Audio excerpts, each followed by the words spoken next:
এখন দেখবেন কীর্তনে প্যাড ব্যবহার হচ্ছে, কীর্তনে ছাগল চামড়া বাজাচ্ছে।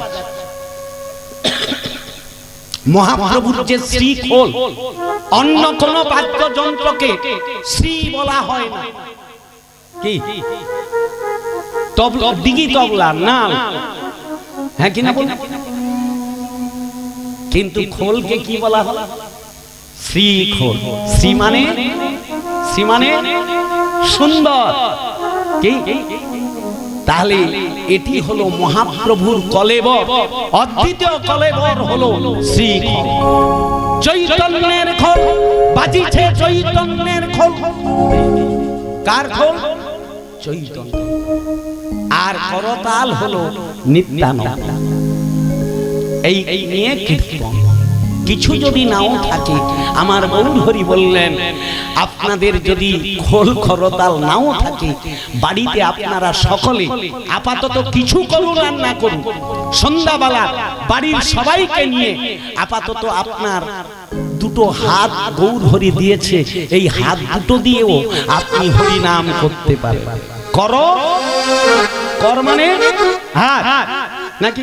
করো তালি দিয়েও আপনি যদি 10 মিনিট, আধ ঘন্টা আপনার পরিবেশটা শোধন হয়ে যাবে। আগে যেটা হতো, সন্ধ্যা দেওয়ার পর গুরুজনদের প্রণাম করা, একটু হরি নাম করা, রামায়ণ মহাভারত পড়া, এখন আর এই কালচার আছে প্রায় উঠে গেছে। সন্ধ্যা যদি হলো, সবাই বোকা বাক্সের কাছে বসে। কি বোকা বাক্স বুঝেন না আপনারা? দেখবেন সর্বনাশ হয়ে গেল। আর কি হলো? এই যে দেখে কি হলো জানেন? আমাদের যে মনুষ্যত্বটা হারিয়ে ফেললাম। এই যে আমি এখানে এত চিৎকার করে আপনাদের অনুরোধ করে করে ধরে গলবস্ত্র হয়ে যে বলছি, আমার কথা আপনারা শুনবেন না, কিন্তু সিরিয়ালে যেটা দেখবেন সেইটাই নেই। এখন যা ধারা হয়ে গেছে কালচার, ওই যে পাশ্চাত্য দেশে তারা এসি রুমে বসে বসে একটা একটা ললা খোঁজে ঢে, আর আপনারা মধুর মতো পান করতেছে। কোরিয়া জগতের উপকার হচ্ছে না অপকার হচ্ছে? সর্বনাশ হচ্ছে। ক্যান্সার এই যে লকডাউনের সময় যে বন্ধ হয়েছিল, আমি বলি ঠাকুরকে বাতাসা দিব যেন আর নাই, কারণ এটা একটা বিশাল ব্যবসা চলছে চিটফান্ডের মতো, আর আপনারা মধুর মতো পান করতেছেন। আর এতে কি সর্বনাশটা হচ্ছে জানেন? আমাদের যে হিন্দু সমাজের যে ঐতিহ্য, সংস্কার, কালচার সব জাহান্নামে গেছে। কি হচ্ছে? কি হচ্ছে? না, সিরিয়ালের নায়ক নায়িকা যা করবে সমাজে সেটাই ফলপ্রদ হয়ে যাচ্ছে। তারা একটা কাহিনীতে 2-4টাকে ধরে ঢে ছাড়ে ঢে, হ্যাঁ কি? আর আপনারাও সেই রকম ধরা ছাড়া ছাড়ি আরম্ভ। এখন এমন প্রেমের জ্বালা উঠছে, 2-3 ছেনার মাও ছুটে পড়ে। কি পুরো সর্বনাশটা হচ্ছে।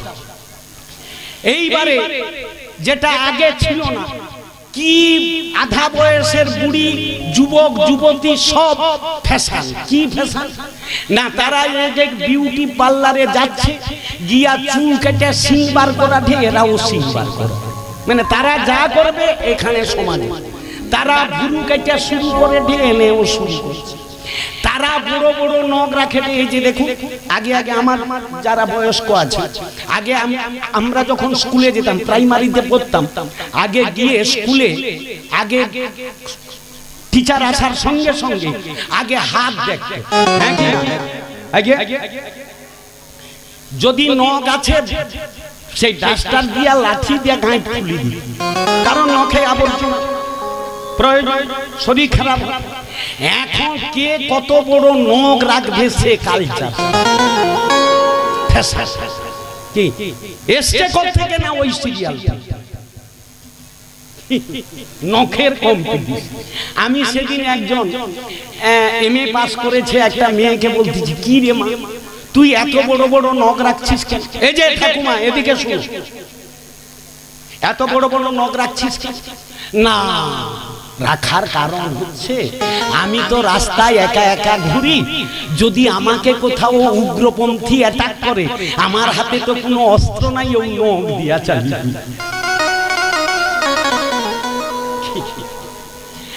এইবার খাওয়া দাওয়া, গান বাজনা, পোশাক পরিচ্ছদ দেখুন আপনি, কজন এখন আর ধুতি পাঞ্জাবি আর শাড়ি সায়া ব্লাউজ, সব বিদেশি কালচারের পোশাক। আর বিশেষ করে মায়েদেরকে ভালো করে মাথায় রাখবেন, এখন ভালো পোশাকের দাম নাই, ছিঁড়া পোশাকের দাম। এটি ছিঁড়া, এটি ছিঁড়া, সেটি ছিঁড়া, চাইদিকে যদি ছিঁড়া হয় কি আর বাঁচা থাকে।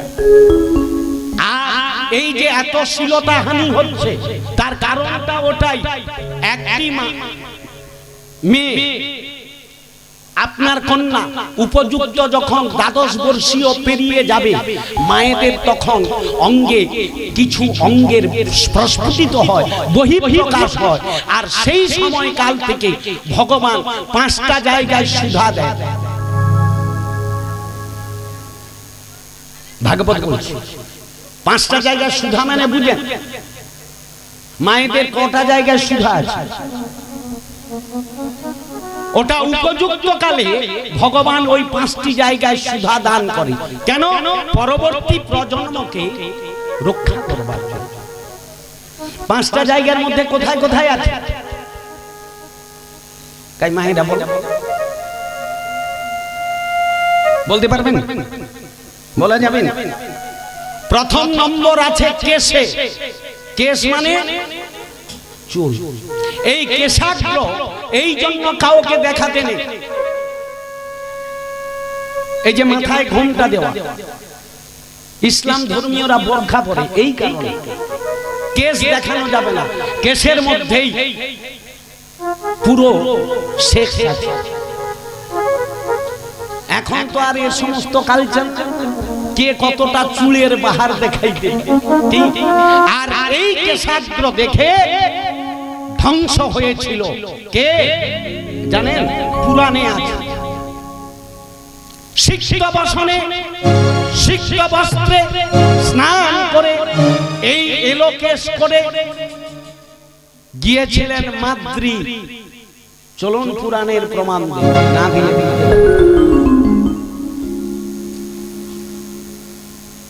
আপনারা মহাভারতকে জানেন কিনা আমি জানি না। পাণ্ডু রাজা, যার থেকে পাণ্ডবগণ, পাণ্ডু রাজার 2টি স্ত্রী ছিল। নাম কি? কুন্তী আর মাদ্রি। কুন্তীকে থেকেও মাদ্রিকে দেখতে অতীব সুন্দরী ছিল। আর পাণ্ডু রাজা অভিশাপ পেয়েছিল। কি অভিশাপ? না, পাণ্ডু রাজা একবার মৃগয়া করতে গিয়ে তিনি এক হরিণ আর হরিণী সঙ্গমরত ছিল। সেই সময় উনি শব্দবেদী বাণ নিক্ষেপ করেছিল। সেই বাণ ওই হরিণ হরিণী সঙ্গমরত অবস্থায় বাণ বিদ্ধ হয়েছে, দিয়ে তারা মৃত্যুবরণ করলো।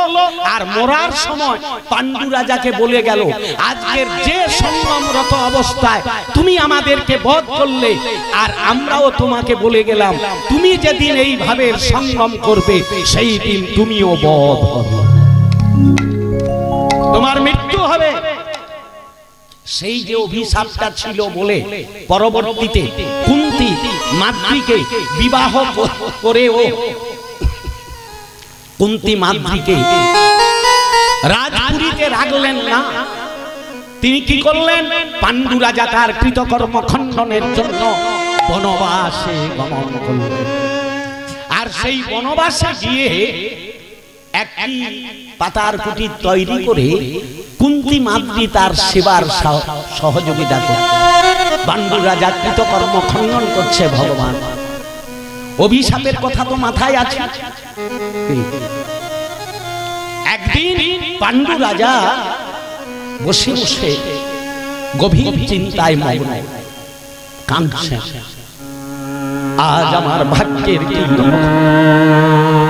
আজ আমি এমন অপরাধী, আমার কাছে সব থেকে হোক আমি আমার বংশটাকে রক্ষা করতে পারলাম না। বংশটা, পরবর্তী বংশ রক্ষা হবে কি করে? আমিও পিতা হতে পারলাম না, এরাও যে আমার দুটি স্ত্রী থাকলো, এরাও মাতৃত্ব পেল না। এই বলে পাণ্ডু রাজা বসে বসে কাঁদছে। এমন সময় কুন্তী দেবী এসে প্রণাম করে বলছে, হে স্বামী, স্বামী গো, তুমি কাঁদছো কেন? তোমার চোখে জল কেন? কি তোমার হয়েছে? তখন পাণ্ডু তার অন্তরের কথা নিবেদন করল। কুন্তী দেবী তখন ভেবে, ওগো স্বামী, ওগো স্বামী, এতদিন তোমাকে যে কথা বলি না, আজ যদি তুমি অভয় দান করো তাহলে আমি তোমাকে সেই কথা বলব। তোমার সমস্ত মীমাংসা হয়ে যাবে, তোমার কোনো আর সংকট থাকবে না, তোমার বংশ রক্ষা হবে, তুমিও পিতা হবে, আমিও মাতা হব। কি করে?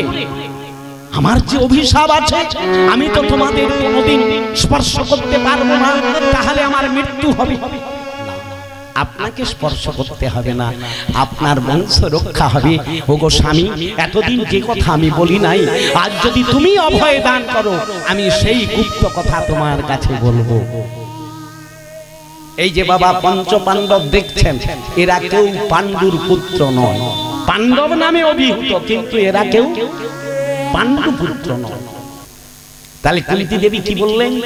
পাণ্ডু রাজাকে বলছেন, আমি যখন কুমারী অবস্থায় ছিলাম, তখন আমার পিতার আলয়ে ঋষিদের মধ্যে একজন ক্রোধী ঋষি আমার পিতাকে পরীক্ষা করবার জন্য এসেছিল। ঋষিদের মধ্যে ক্রোধী কে? আজ্ঞা কি বলেন? জোরে বল মা, ঠিক বলছো। দুর্বাসা, ক্রোধী দুর্বাসা। দুর্বাসার কাছে ভয়ে কেউ যেত না, কোথায় হুট করে অভিশাপ দিল। এই ঋষি দুর্বাসা যখন আমার পিতার আলয়ে প্রবেশ করলেন, আমার পিতা ভয়ে থরথর করে কাঁপছে, কারণ ক্রোধী দুর্বাসা এসছে, কোনো না কোনো একটা অঘটন ঘটে যাবে। এই ভয়ে ভীত হয়ে সেই দুর্বাসা যখন আমার পিতার আলয়ে পিতার ভবনে বিশ্রাম করছেন, আমার পিতা ভয়ে না গিয়ে আমি তখন কুমারী অবস্থায় আমার পিতা ওই ঋষি দুর্বাসার সেবায় নিয়োজিত করে দিলেন। কি বাবা, কুমারী অবস্থায় কোন মেয়ে ছেলেকে সাধুগুরু বৈষ্ণবের কাছে কেউ পাঠাবে? হ্যাঁ কিনা বলুন, পাঠাবে। আর আমিও তখন কিছুই বুঝি না, এই ঋষি দুর্বাসার যে কি প্রাদুর্ভাব তাও আমি জানি না। আমার সরলতা, আমার সরল বিশ্বাস নিয়ে ঋষি দুর্বাসার কাছে চলে গেলাম, আর গিয়ে আমি তার সেবায় মগ্ন হলাম। আমি চরণ থেকে গাত্র থেকে এমন সেবা দিলাম, তাতে তিনি একেবারে আপ্লুত হয়ে গেলেন। আর আপ্লুত হয়ে আমার সেবায় সন্তুষ্ট হয়ে যাওয়ার সময় বলছে, মারে তুই আজ আমাকে যে সেবা দিয়ে সন্তুষ্ট করলি, আমি তোকে যাওয়ার সময় তোকে কিছু দিয়ে যেতে চাই। এই জন্য মা শোনো, তোমাকে দিতে বি হবে আর নিতে বি হবে, দেওয়া এবং দিতে হবে। তাই ঋষি দুর্বাসা আমাকে দেওয়ার জন্য প্রস্তুত হলেন। কুমারী অবস্থায় আমি তো কিছু ভালো মন্দ বুঝি না, আমি বললাম আমি আর কি চাইবো, আপনি যা ভালো মনে করবেন দেবেন। ঋষি দুর্বাসা আগে থেকে জানতো তোমার ভাগ্যের ললা, ঋষি তো ত্রিকালজ্ঞ, তো তিনি জানতো যে এর ললাতে সন্তান স্বামীর দ্বারাই হবে না। তাই সেই ঋষি দুর্বাসা যাওয়ার সময় আমাকে একটি মন্ত্রগুপ্তি দান করলেন। মাগো এই মন্ত্র আমি তোমাকে গোপনে দান করে গেলাম। মন্ত্র গুপ্তি, গুপ্তির শব্দের অর্থ হলো গোপন, এটা বহিঃপ্রকাশ করবে না। এবং এই মন্ত্র তুমি নিত্য যদি স্মরণ করে রাখো, এই মন্ত্রের দ্বারা যেদিন তুমি অসুবিধায় পড়বে, বিপদে পড়বে, সেই দিন তুমি যেই দেবতাকে আহ্বান করবে, সেই দেবতা তোমার কাছে উপস্থিত হয়ে যাবে। এই জন্য মা, মন্ত্র কোনদিন ভুলতে নেই মা, মন্ত্র নিত্য স্মরণ করতে হবে। এই যে এখানে অনেকেই আছেন হরিনাম নিয়েছেন, কৃষ্ণ মন্ত্র দীক্ষা নিয়েছেন, কজন মন্ত্র নিত্য স্মরণ করে? ব্রাহ্মণ যখন উপনয়ন নেবে, সংস্কার হবে, ব্রাহ্মণ নিজের পিতামাতাকে ভুলে যেতে পারে, কিন্তু ত্রিসন্ধ্যা গায়ত্রী যেন না ভুলে। কজন করে বাবা? ত্রিসন্ধ্যা গায়ত্রী করে। এখন পইটাকে খুনসির মতো বাইরে দিচ্ছে, নামে সুতা গোছা, গায়ত্রী তো দূরের কথা। আপনারা যারা হরি নাম নিয়েছেন, গুরুদেবের কাছে কৃষ্ণ নাম নিয়েছেন, কৃষ্ণ মন্ত্র নিয়েছেন, নিত্য আপনাকে জপ করতে হবে, না হলে ওই মন্ত্রের কোনো কার্যকারিতা থাকবে না। নিত্য জপের মাধ্যমে শক্তি সঞ্চারিত, একদিনও ফেল করা যাবে না। আর মন্ত্র স্মরণে কোন সূচি অসূচি সময় কালাকালের কোন বিচার নেই। আবার তার মধ্যে মহামন্ত্র সর্বক্ষণ বলইতে বিধি নাহি, সব সময় বলতে পারে, কি শয়নে কি স্বপনে কি জাগরণে, খাইতে শুইতে যথা তথা নাম লয়, দেশকাল নিয়ম নাই, সর্বসিদ্ধি হয় কোন নিয়ম নেই। মন্ত্র জপ করতে হবে, হাতে করো কাম আর মুখে বলো নাম।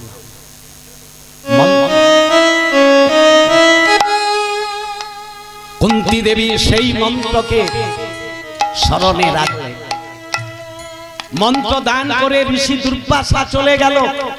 আমি তখন কুমারী অবলা, আমি কিছু বুঝি না এই মন্ত্রের সত্যতা কি, বিপদে পড়ে গেলাম। জানো স্বামী, এতদিন যে কথা আমি তোমাকে বলি নাই, আজ আমি তোমাকে সেই কথা বলবো।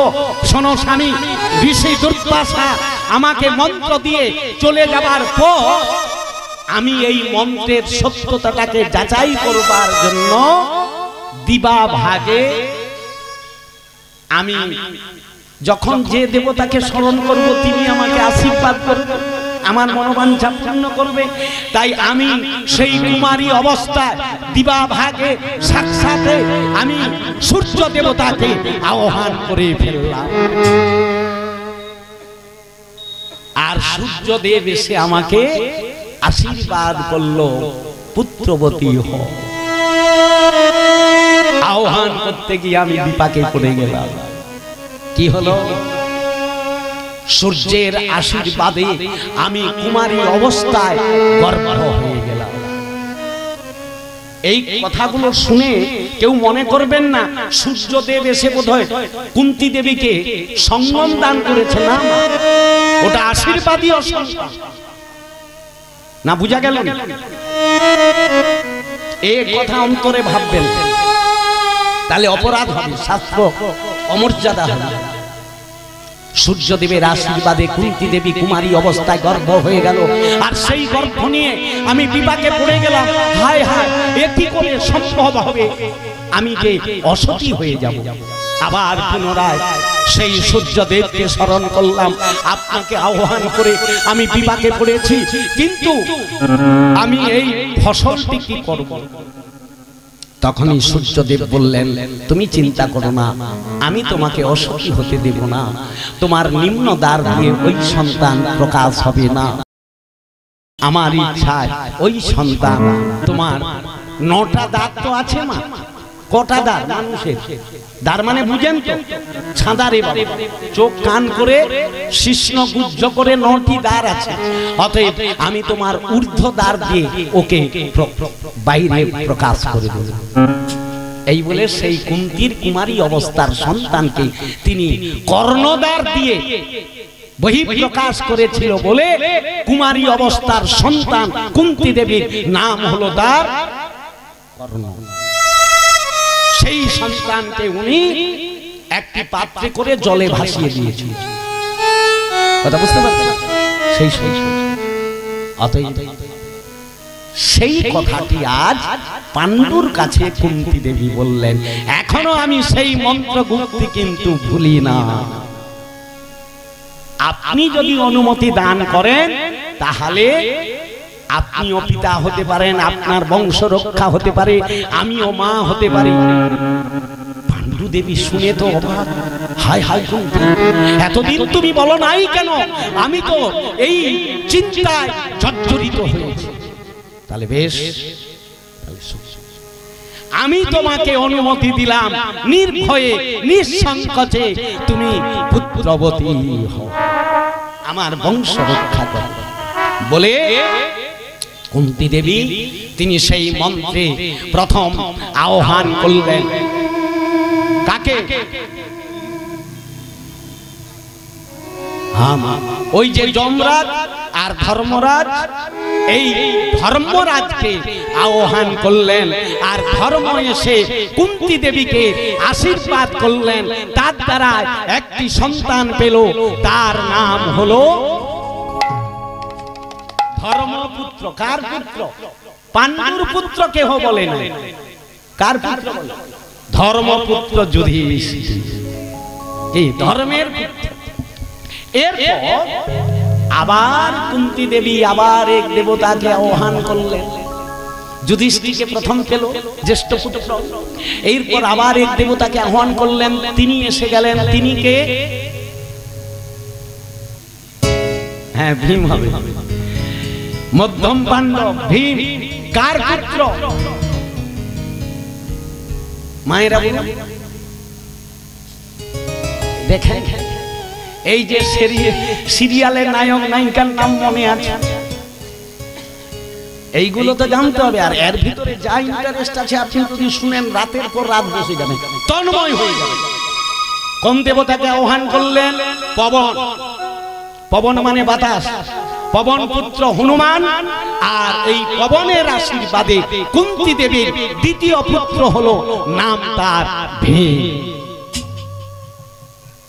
এরপর কুন্তী দেবী আবার এক দেবতাকে আহ্বান করলেন, তৃতীয় পাণ্ডব, নাম তার ভগবানের সখ্য অর্জুন। কার দ্বারাই পেল? না ভগবান।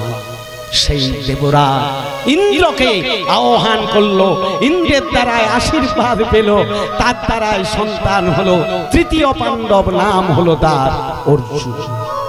কুন্তী দেবীর ভীম, যুধিষ্ঠির, ভীম, অর্জুন, তিন পুত্র, তিন সন্তানের মা হয়ে গেল, বংশ রক্ষা হয়ে গেল। এমন সময় মাতৃদেবী ঝরঝর করে কাঁদছে, পাণ্ডুর চরণে এসে ধরে কাঁদছে। দিদির তো মন্ত্রগুপ্তি জানা ছিল, ঋষি দুর্বাসার মন্ত্রগুপ্তি, তার দ্বারাই তিনি মাতৃত্ব পেল, তাকে মা ডাকলো। কিন্তু আমি তো মা হতে, তখনই কুন্তী দেবী সেই যে আশীর্বাদী মন্ত্রগুপ্তি, মাতৃদেবী যখন কাঁদছেন, মাতৃদেবীকে মাতৃত্ব দেওয়ার জন্য পাণ্ডু রাজা গিয়ে কুন্তীকে অনুরোধ করলো, সেও তো তোমার বোন, সেও তো মা হতে চায়, দুজন একসঙ্গে এসেছো, এক যাত্রায় পৃথক ফল, সেটা কি ভালো লাগবে? কি গো, একজন মা হবে আর একজন হতে পারবে না? হবে না। তাই পাণ্ডু রাজা কুন্তী দেবীকে অনুরোধ করলো, তুমি ওই মন্ত্রগুপ্তিটা আমার মাতৃকে দাও, সে মা হোক। কুন্তী দেবী বললেন, এই মন্ত্রগুপ্তি আমি ওকে দিয়ে দিলে আমার আর কোনো কার্যকারিতা থাকবে না। মন্ত্র এমন একটা জিনিস, দিয়ে দিয়ে আর আমার হবে না। তবে আমি দিতে পারি, ওকে প্রতিজ্ঞা করতে হবে, একবারের বেশি সুযোগ নেওয়া যাবে না। মাতৃদেবী বিচক্ষণের সহিত বললেন, আমার 3 দরকার নেই, 2 দরকার নেই, 4, 5 দরকার নাই, একজনও যদি হয় আমি নেব। অঙ্গীকার করলেন, স্বীকার করলেন। আর কুন্তী দেবী মাদ্রীকে সেই মন্ত্রগুপ্তি দিলেন।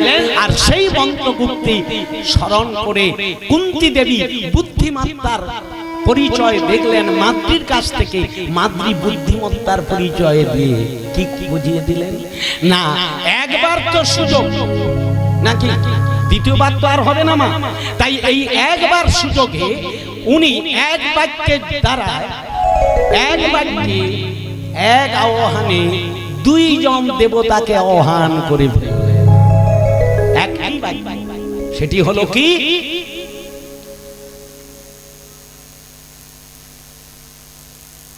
বাহ আইসে মা একটু সাধু সঙ্গ করে, ঠিক মা, এই যে মনে রেখেছো তোমার চরণে দণ্ড, না হলে নীরব দর্শক হয়ে যাবে। অশ্বিনী কুমার দয়, অশ্বিনী কুমার দয়, দয় মানে দুই ভাই। আর এই অশ্বিনী কুমার দয়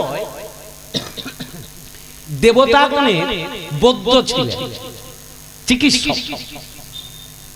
আর সেই অশ্বিনী কুমার দয়কে এক বাক্যের দ্বারা আহ্বান করার জন্য দুজন এসে আশীর্বাদ করলো।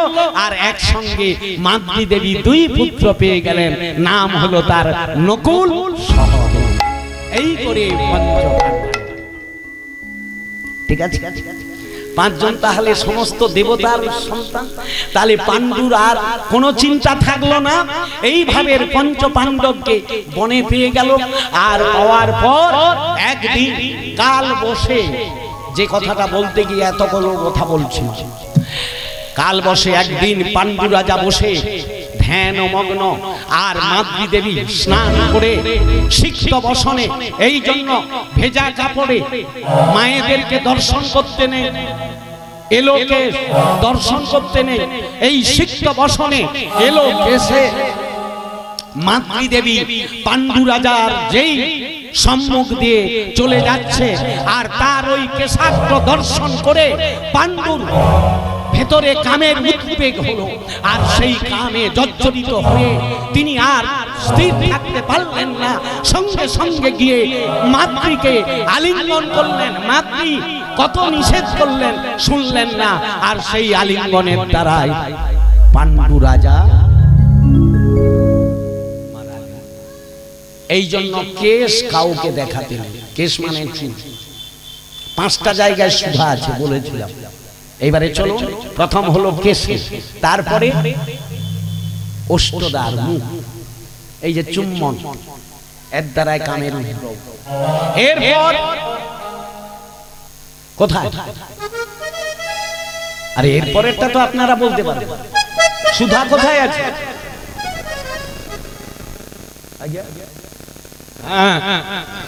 আরে লজ্জা কিসে, বুকে। এইখানে তো খইর সুধা, এই সুধাতেই তো আমরা বড় হয়েছি। এইখানে সুধা দিয়ে রেখেছেন বুকে। কটি জায়গা গেল? কেশে, মুখে আর বুকে। আর 2টি জায়গা আছে, আমি আর বলছি না, সেটা আপনারা জানেন না, বলতে হবে। নিম্নে তাহলে এই 5টি জায়গা কোনোভাবে জগতে উপযুক্ত কালের বহিঃপ্রকাশ হয়ে গেলে এই 5টি জায়গায় কোনোভাবে তোমাকে জগতে দেখানো যাবে না। এই জন্য বস্ত্র আবরণ করে রাখতে হয়, ঠিক ঢাকা রাখতে হয়। 5টা জায়গা কেউ যেন না দেখে। মায়েরা এই জন্য ঘুমটা দেন, কেশাগ্র চেপে রাখেন, আর বুকও চেপে রাখেন। 5টা জায়গায় দেখাতে নেই। আগে আগে মায়েরা এইভাবে, এখনো আছে কিছু কিছু গ্রামাঞ্চলে মায়েরা এখন এই 5টা জায়গাকে যে যত ভাবে খোলা মার্কেটে দেখাইতে পারবে তারই জয় জয়কার। আর এই 5টি জায়গা দেখে সমস্ত কামান্ধ মানুষ একেবারেই কি, সে বুড়াও যে হয়েছে তারও অবস্থা খারাপ। তাহলে পৃথিবী ধ্বংসের কারণ কি হলো? এই পোশাক পরিচ্ছদ, খাওয়া দাওয়া, গান বাজনা, আমাদের সবকিছু এই পাশ্চাত্য দেশের অসভ্যতা ঢুকে গিয়ে আমাদের ধ্বংসের পথে পাঠিয়ে দিয়েছে। তাই মাগো, এখনো সময় আছে, খুব সাবধান। এইগুলোকে কোনোভাবেই প্রকাশ কর। এই যে এত শ্লীলতাহানি হচ্ছে কেন, তার কারণটা তো ওটাই, উচ্ছৃঙ্খল সমাজ। কি এই যে কলেজ স্টুডেন্টরা একেবারে অগাধ মিলামিশা, খড় আগুন যদি একসঙ্গে থাকে মা, সে তো জ্বলবেই, হ্যাঁ কি না? সেই রকম আমরা সুযোগ করে দিয়েছি। এইগুলো আমাদের ঋষি সমাজের কালচার নয়। এই জন্য আগে আগে গৌরী কন্যা দান হতো, এখন সরকার আইন করছে 18 বছর ছাড়া বিয়ে দিবা যাবে না। আর 18 বছর পর্যন্ত সে 12 বছর বয়সের সময় নু লাইন খুঁজে রেখে গেছে।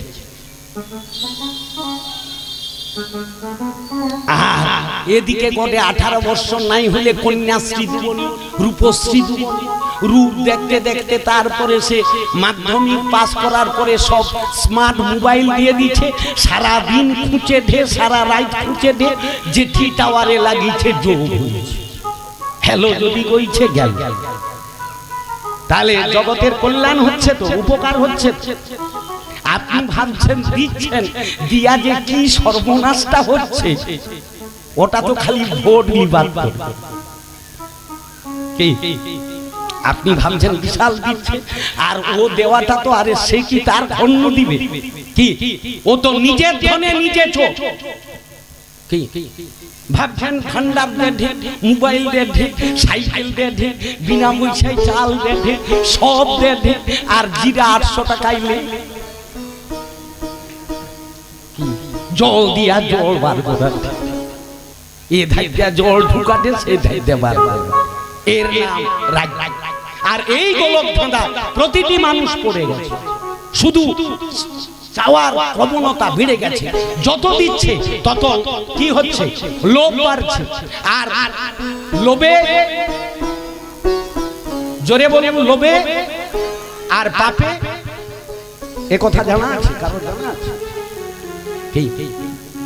এত দান খয়রাতি কেন? আমার কথাগুলো একটু অন্যরকম হয়ে যাবে, কিন্তু কি যে ধ্বংস হয়ে যাবে আপনারা বুঝতে পারেন না। চাণক্য পণ্ডিত বলছে, শাস্ত্র বলছে, এই পৃথিবীতে সেই জন সুখী কে? সে অঋণী। কি বলছে? অঋণী।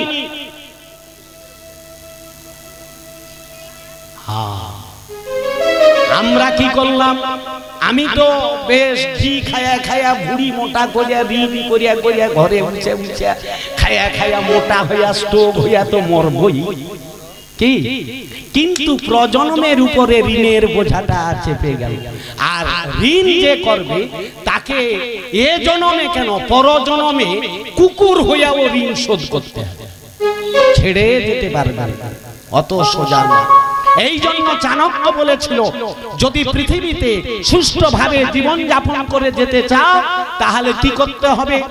অঋণী, অপ্রবাসী, যার দিন যায়। কি বললাম? অঋণী, অপ্রবাসী। অপ্রবাসী মানে অপ্রবাস, প্রবাস যে খাটে না, ঋণ যার নেই। আর মধ্যাহ্নে যে বা শাক অন্ন পায়, যদি সে শাক অন্ন হয়, আলু অন্ন হয়, বরং ভালো, কিন্তু অখাদ্য কুখাদ্য খেয়ে ঋণ করে আপনি তো মরে যাবেন, কিন্তু প্রজন্মকে ঋণের দায় বহন করে চলতেই হবে। ঠিক না ভুল? মাথায় রাখবেন আমার কথাগুলো। এই গোলক ধাঁধায় কেউ পা দিবেন না, মরে যাবেন, গাড্ডায় ঢুকবেন।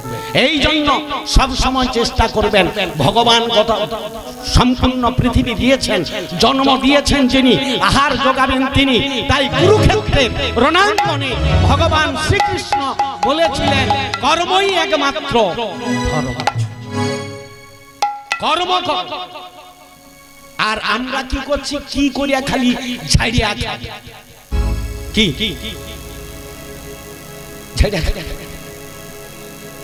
ঠিক না ভুল? শুধু ঝাড়িয়া খাবার, আর ছাড়তে ছাড়তে তুমি একদিন ছাড়া হয়ে যাবে। পাপ কোনদিন পাপকে ছাড়ে না। দেখবেন আপনি ভাবছেন বিনা পরিশ্রমে গাড়ি বাড়ি এসি ভোগ করতেছে কিছুদিনের জন্য, তারপরে ফটকে ঢুকতেই হবে, কারণ ঈশ্বরের মায় মারাত্মক মায়ের আছে। অতএব রাবণ কুম্ভকর্ণ ছাড় পায়নি, মানুষ তো কোন ছাড়। ভাবছেন বিশাল পরের টাকা, চোখের জলের অর্থ, মানুষ মাথার ঘাম পায়ে ফেলে সেই অর্থ ভোগ করতে পারে না। আর চিটিংবাজি বদমাশির অর্থ অত সোজা, চঞ্চলাকে ধরে রাখা, চঞ্চলাকে ভোগ করা।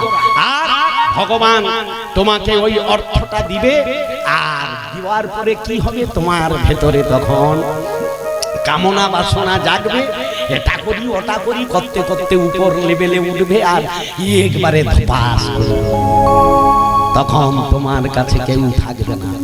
এই জন্য দিয়ে ধন, তারপরে বিড়ে মন, হরে নিতে কতক্ষণ। আরে যা নিয়েছো তুমি এইখান থেকে নিয়েছো, আমি তোমার হরণ করে নেব। খুব সাবধান, খুব সাবধান।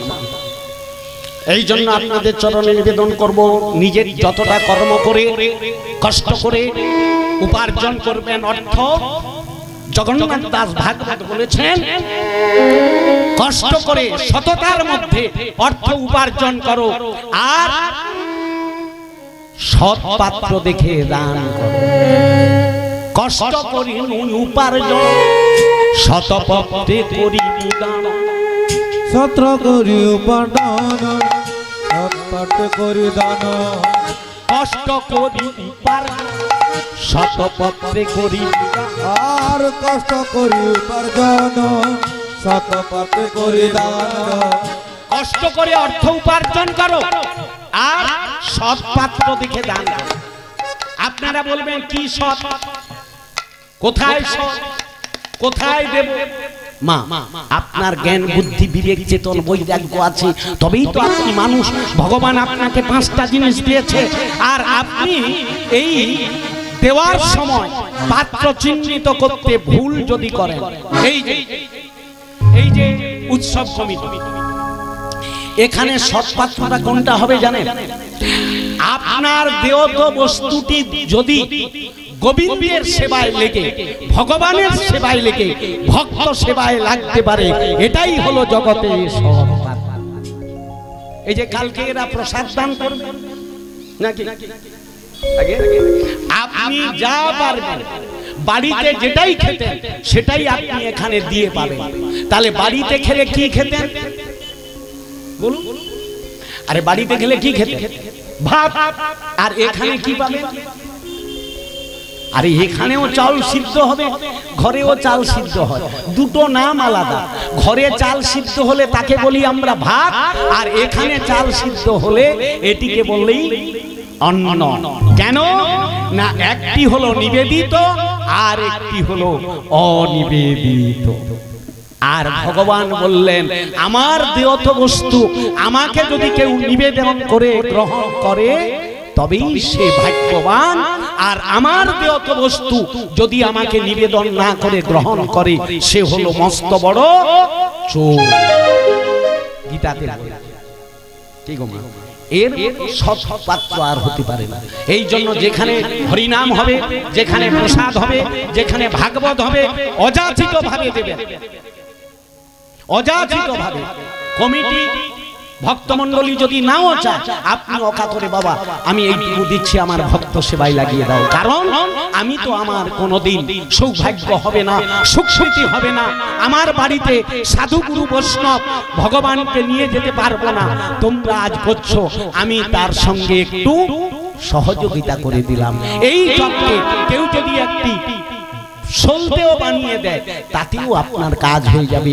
আপনি যদি তাও না পারেন, আপনি একটু ফুল তুলসী যদি গোবিন্দের চরণেও দিতে পারেন, তাও আপনার দেওয়া। দেওয়ার অনেক জায়গা আছে।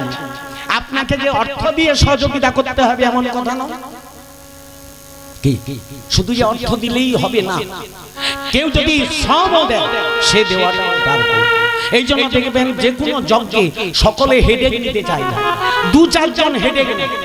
এই যে কালকে এতজন প্রসাদ পাবে, 2500 3000, সকলে দায়িত্ব নেবেন। কিন্তু রান্না হয়ে গেলে ছড়িদারি আইসা সকলে করে, আইসা লিখ ধরে, কাই লিখতে আছে, এটা করছো না ওটা করছো না, কিন্তু হবে কি করিয়া সে আর তার বলা। অনেকে কষ্ট পেয়ে বলেন যা এ দায়িত্ব আর লিয়া যজ্ঞ টজ্ঞ করবো নি, সবাই ঘুমাতে আর আমি এখানে জায়গা। না রে বাপ, তোমাকে তো ভগবান রামচন্দ্র রাবণকে যখন নিধন করে তখন রাবণ মরার সময় রামচন্দ্রকে কয়েকটা উপদেশ দিয়েছিল। শোন বাবা, মনে তোরা দুঃখ করিস না, এই পৃথিবীতে 3 ক্যাটাগরি মানুষ আছে। 3 ক্যাটাগরি কেমন না, এক ক্যাটাগরি হলো সে কিছু করেনি, শুধু আঙ্গুল হলা, মানে কিছু কাজ করেনি, শুধু আঙ্গুল হলায়, মানে নির্দেশ দেয়। এই ক্যাটাগরিতে 80% আছে। আর 10% আছে যেমন মুখে বলে তেমন করে, নাকি? মানে করিয়া যদি কেউ মুখে বলে ও মাইনাস, সোদে বোধ হয়ে যাবে, যেমন করে পূর্ণ হলো, আবার বলাতে ও শেষ, ওটাই 10% আছে। 80% আছে আঙুল হলাইবার, আর 10% আছে শুধু করে মুখে বলে না। ভগবান বললেন তিনি সর্বোত্তম। তাহলে উত্তমটা কে?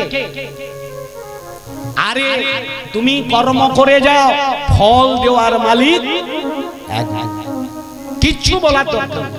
আর সব সময় জানবেন ভগবান সবাইকে এই কৃপা করে না, সবাইকে করে না, সবাই করতে পারে না। এর জন্য কিছু জায়গায় কিছু মানুষের উপরে এই কৃপা আছে বলে এখন এই যজ্ঞগুলো অনুষ্ঠানগুলো চলছে।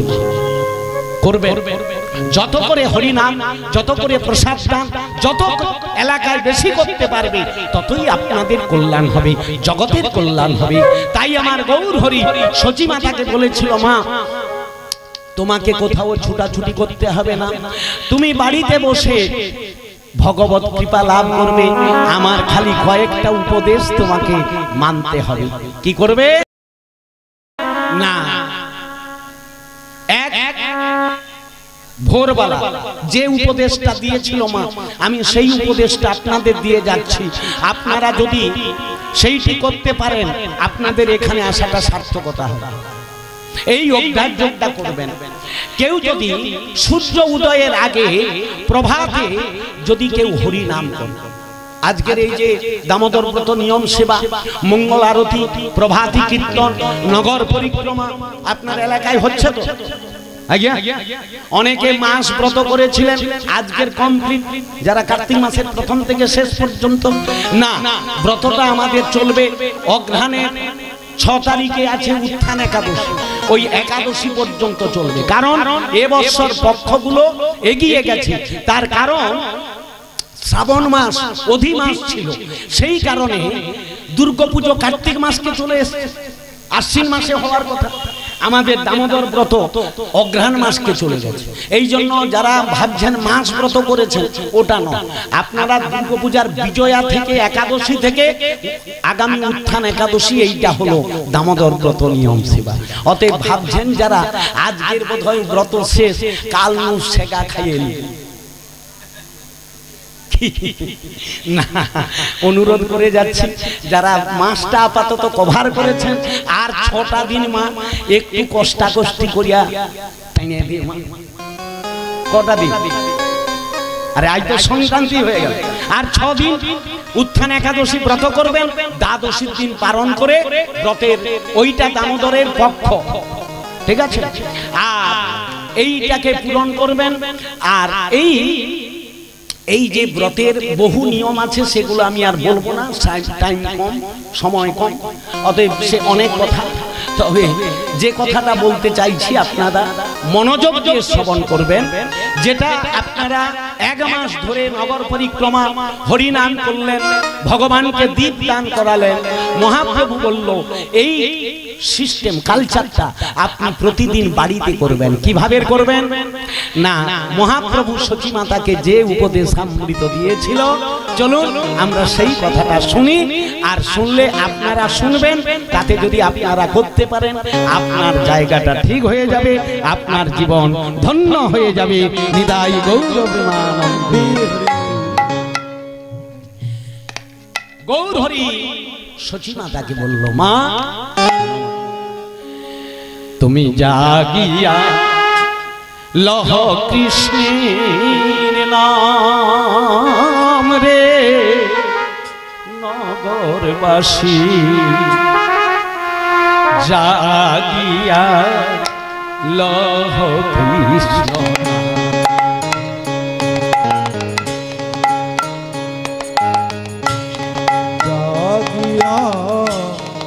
লহ কৃষ্ণের নাম রে নগরবাসী, জাগিয়া লহ কৃষ্ণ নাম, জাগিয়া লহ কৃষ্ণের নাম রে নগরবাসী,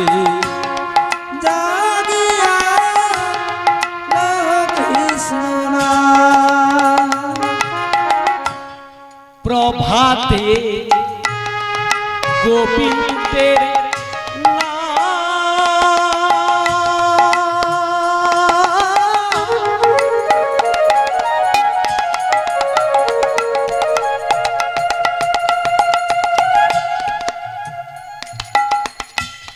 পূর্ণ হবে সকল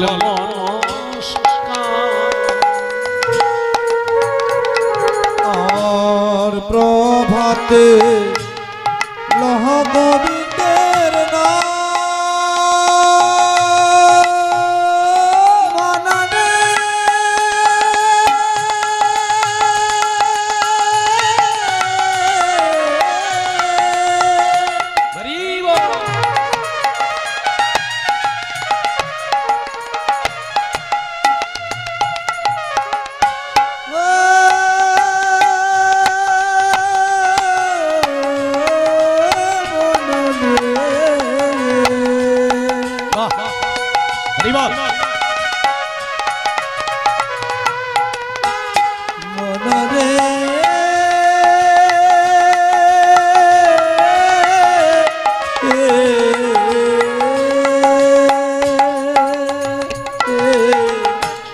প্রভাতে গোবিন্দ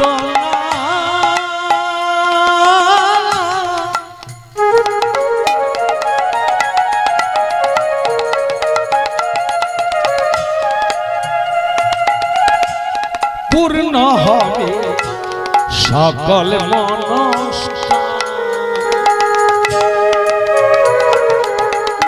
প্রভাতে লহ গোবিন্দের নাম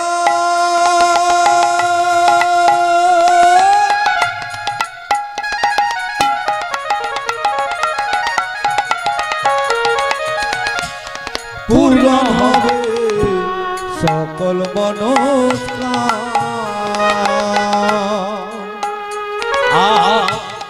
হতে হবে বৈকুণ্ঠ নিবাসী, ওরে হতে হবে বৈকুণ্ঠ নিবাসী, ও নগরবাসী, জাগিয়া লহ কৃষ্ণ নাম মননে, জাগিয়া লহ কৃষ্ণ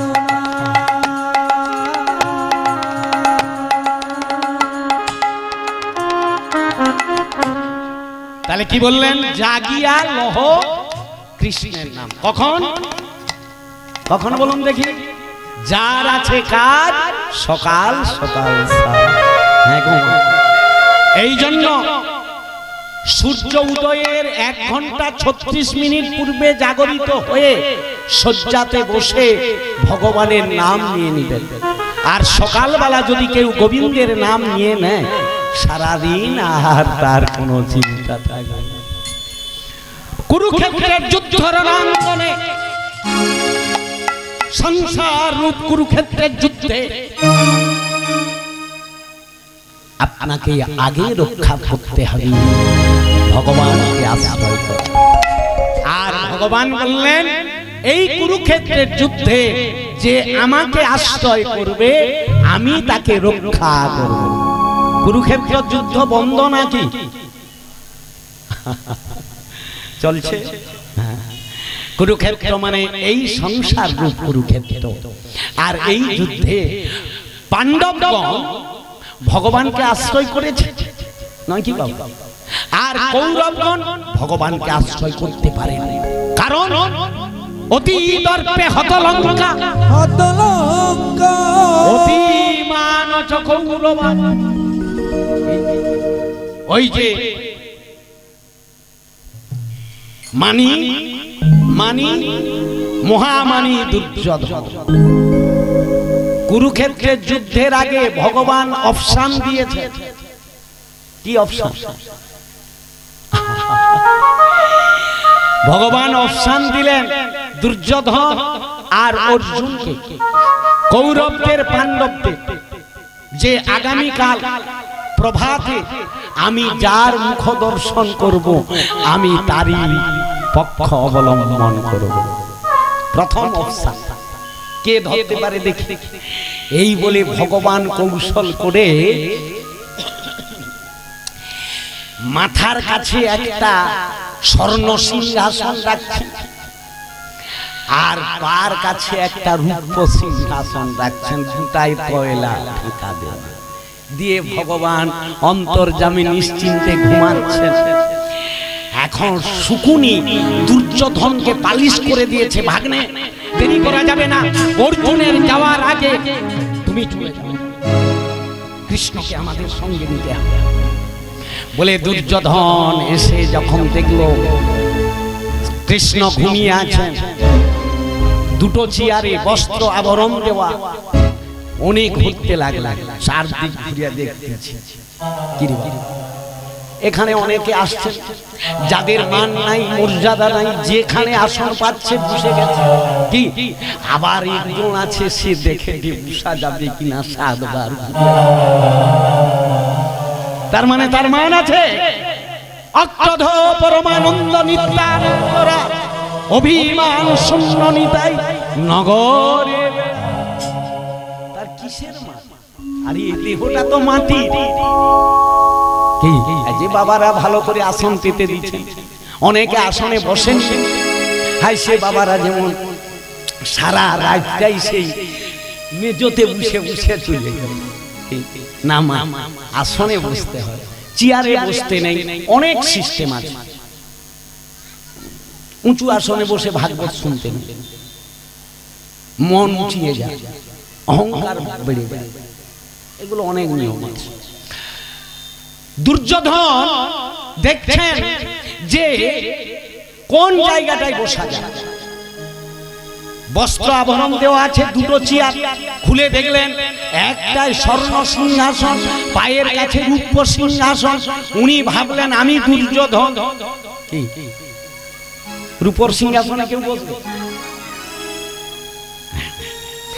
আর মাথার কাছে স্বর্ণ সিংহাসন দেখেছে অর্জুনের জন্য, কারণ মাথায় কাছেই তো চোখ দুটো আছে। কি ঘুম থেকে আগে চোখ খুললেই আমাকে দেখতে পেয়ে গেল, এই ভেবে মানি দুর্যোধন ভগবানের মস্তকে স্বর্ণ সিংহাসন। তার কিছুক্ষণ পরে অর্জুন এলেন। অর্জুন এসে যখন দেখলো দুর্যোধন বসে আছে, অতএব তার জন্য পদতলে তো আছে আসন, অন্তর্যামী ভগবান চোখ খুলে দেখে সঙ্গে সঙ্গে অর্জুনের দিকে লক্ষ্য করলো। একই সখা কতক্ষণ এসেছো বলে আলিঙ্গন করতে। দুর্যোধন রাগে উঠে, আমি ওর আগে আসি। আপনার চোখ আছে মাথার কাছে, আমি বুঝলাম মাথার কাছে, আর পার কাছে যে বুঝছে আগে তুমি তাকে দেখবে। মূর্খ, মানুষের ঘুম ভাঙলে আগে কোন দিকে লক্ষ্য পড়বে?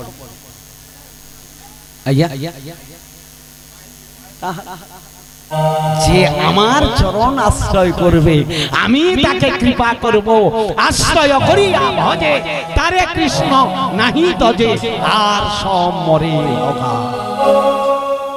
অতএব আমার পক্ষ যারা আশ্রয় করবে, অতএব সকালবেলা আমাকে যে স্মরণ করবে, আশ্রয় করে নেবে, সারাদিন তার কোনো বাধা বিপত্তি থাকবে না। হ্যাঁ, এই যে আপনারা অনেক নিয়ম পালন করেন, আমি যেটা ভাগবতের সাক্ষাতে আমার জীবনে যেটা আমি বলছি, কি জানি গোবিন্দ কি রেখেছে, যেটা রেখেছে আমাকে নিতেই হবে, সেটা আলাদা বিষয়। কিন্তু এই যে অনেকে আমাদের গাড়ি তো সারা রাত ধরে, এই যে গত কয়েকদিন আগে দক্ষিণ 24 পরগনায় প্রোগ্রাম করে সারা রাত গাড়ি চলছে। এইবার আপনারা গাড়ি যারা চালান, প্রায় অনেকে দেখবেন রাস্তায় বিড়াল কেটে দিলে আপনারা দাঁড়িয়ে যান, গাড়ি স্টার্ট বন্ধ করেন, পিছান। হ্যাঁ কি আমরা কোনদিন ওটা করি? তাই বলে কেন? আমার দৃঢ় বিশ্বাস, আমি সকালবেলা তো কাজ সেরে দিই, যার আছে কাজ সকাল সকাল কাজ। আমি যদি হেড অফ দা ডিপার্টমেন্টের কাছে হা গোবিন্দ বলে চোখের জল ফেলে আমি যদি একটা দরখাস্ত দিয়ে দেই, সারা দিন আপনাকে আর কোনো চিন্তা করতে হবে না। আর তুমি এখানে যত মানো না কেন, এই যে এখন তো প্রণাম উঠে গেছে, সব ইয়ং জেনারেশন সবাই একটা সহজিয়া প্রণাম পেয়ে গেছে। কি বলুন দেখি? সুইচ টিপা প্রণাম।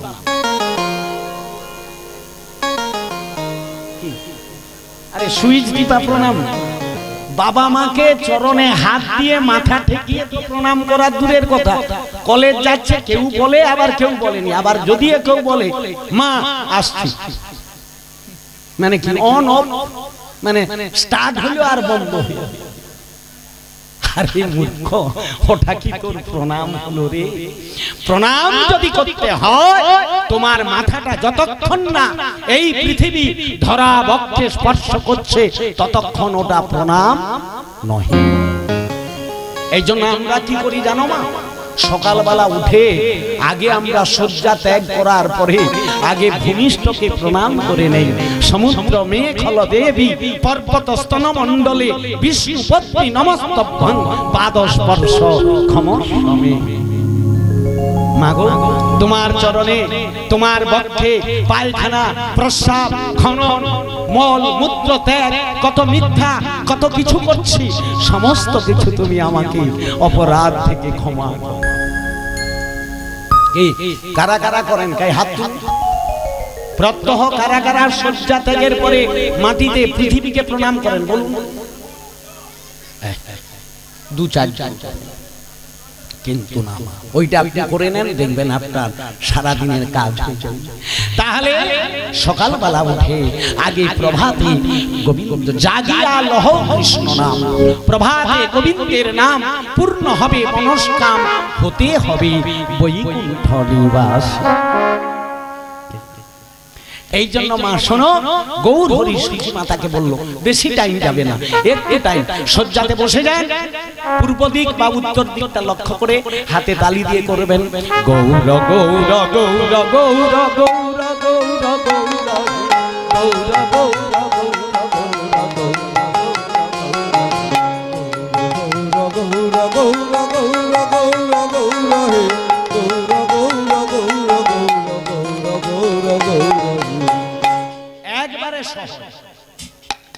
বলা যাবে, করা যাবে না, কোনো কষ্ট হবে না, কোনো সংস্কৃত নয়, কোনো দেবভাষা নয়, একবারে আমার গোস্বামীগণ একবারে সহজ করে দিয়েছেন। গৌর গৌর গৌর গৌর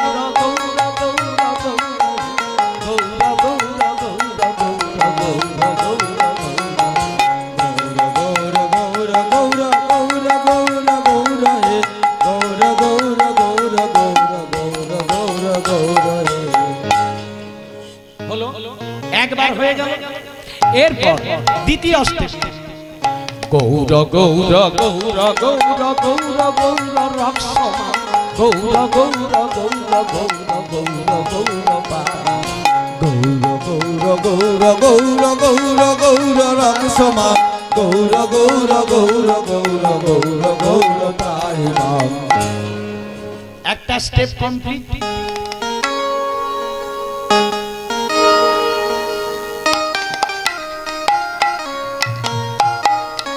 এখন তাহলে হয়ে গেল প্রথম স্টেপ। দ্বিতীয় স্টেপ একই তদ অনুরূপ, Krishna Krishna Krishna Krishna Krishna Krishna Krishna Krishna Krishna Krishna Krishna Krishna Krishna Krishna Krishna Krishna Krishna He Krishna Krishna Krishna Krishna Krishna Krishna Krishna He Krishna Krishna Krishna Krishna Krishna Krishna Ram Krishna Krishna Krishna Krishna Krishna Krishna Ram Sama Krishna Krishna Krishna Krishna Krishna পায় Krishna Krishna Krishna Krishna Krishna Krishna Prabhu হরে কৃষ্ণ হরে কৃষ্ণ কৃষ্ণ কৃষ্ণ হরে Ram Ram Ram Hare Hare. Hare Krishna Krishna Krishna Hare Hare Hare Rama Rama Rama Hare Hare। এই তিনটি পয়া করতে কতক্ষণ যাবে?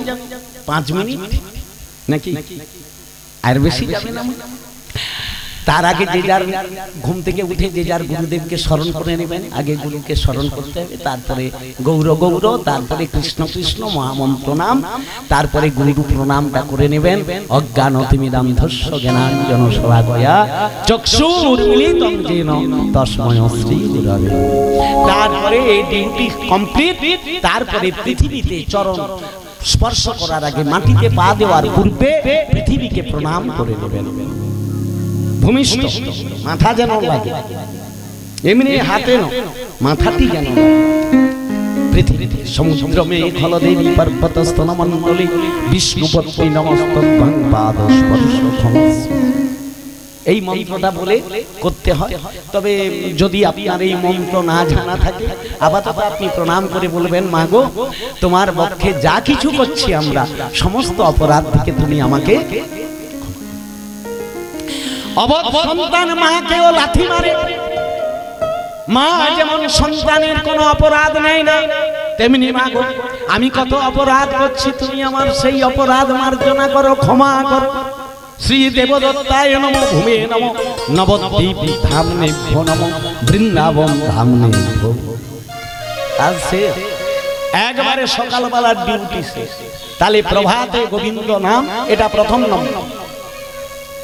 দ্বিতীয় নম্বর কি বললেন মহাপ্রভু? সচিমা থেকে মা এবার নাম দিয়ে শেষ। এটা প্রথম স্টেপ চলে গেল। এরপর আপনি স্নান, লঘু শৌচ ইত্যাদি করে, স্নান আদি করে, এরপর একটু জলপাত্র নিয়ে ভেজা কাপড় পরিত্যাগ করে আপনি শুদ্ধ বস্ত্র ধারণ করে, তারপর আপনি ভগবানের কাছে যাচ্ছেন।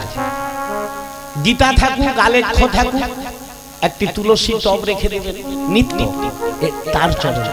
কিচ্ছু করতে হবে না। পঞ্চতত্ত্বের বা রাধা গোবিন্দের একটি আলেখ্য আর একটি গীতা রেখে দেবেন। প্রত্যহ গীতা অধ্যয়ন করবেন, আর ওই ভগবানের কাছে আপনার ভাবাবেগে হা গোবিন্দ বলে আপনি একটি তুলসী পুষ্প নয়ন জল দিয়ে আপনি যদি গোবিন্দের সেবা করে নিতে পারেন, মা আপনাকে আর আপনার সংসারের জন্য, পুত্রের জন্য, স্বামীর জন্য এক্সট্রা ভাবে আর আপনাকে কোনো মানসিক করতে হবে না। কি বললাম? এই যে মায়েরা অনেক সময় বিপদে পড়ে গেলে মানসিক করেন, হ্যাঁ কিনা, আমার ছেলেটার বিপদ কেটে যাক, আপনি অমুক পূজা করবো, কিচ্ছু মানসিক করতে হবে। এইটা যদি আপনি নিত্য করেন, একমাত্র দরখাস্ত গোবিন্দের চরণে দিয়ে দিলে আপনার সর্ব কাজ।